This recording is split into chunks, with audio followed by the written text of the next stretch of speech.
আসসালামু আলাইকুম সুপ্রিয় দর্শক, আশা করি সবাই ভালো আছেন। আপনারা জানেন আপনাদের জন্য আমরা ধারাবাহিকভাবে সিরিজ বাই সিরিজ ছাগলের বিভিন্ন রোগ, তার কারণ এবং এই রোগ থেকে বাঁচার উপায়গুলো নিয়ে আমরা ভিডিও বানিয়ে যাচ্ছি। তারই ধারাবাহিকতায় আজকে আমরা আলোচনা করব ছাগলের ধনষ্টঙ্কার রোগ। এই রোগটি কি, এই রোগটির লক্ষণ কি এবং প্রতিরোধ কিভাবে করা যায় সে বিষয়টি আজকের ভিডিওতে আমরা মূলত আলোচনা করব। আশা করি ধৈর্য ধরে ছোট্ট ভিডিওটি সম্পূর্ণ দেখবেন। প্রথমে আমরা আসব ধনষ্টঙ্কার রোগটা কেমন।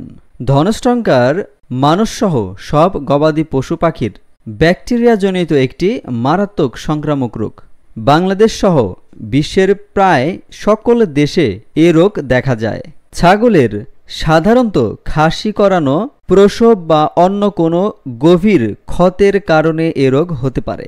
এ রোগের লক্ষণ: এ রোগে দেহের বিভিন্ন অংশের মাংসপেশি শক্ত হয়ে যায়, ফলে পশুর দাঁতে কপাট লাগে, অর্থাৎ ওপরের দাঁতের সাথে নিচের দাঁতগুলো খিটিমিটি হয়ে লেগে থাকে।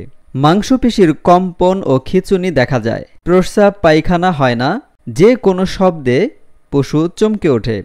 শেষ অবস্থায় তাপমাত্রা বৃদ্ধি পায় এবং শ্বাস রোধ হয়ে মারা যায়। প্রতিরোধের উপায়: খাসি করানো বা অন্য কোনো অস্ত্রোপচারের আগে ধনষ্টঙ্কারের টিকা দিতে হবে।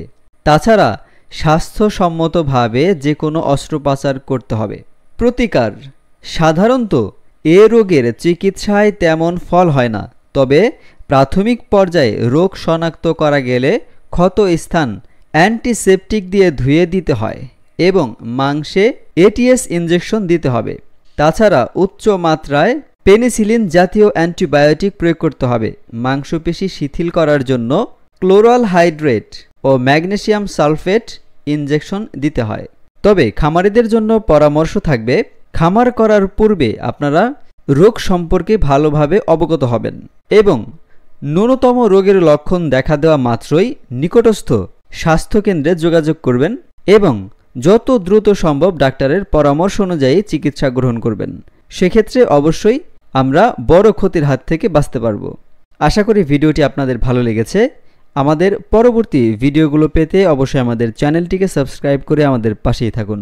সবাই ভালো থাকুন, সুস্থ থাকুন। আল্লাহ হাফেজ।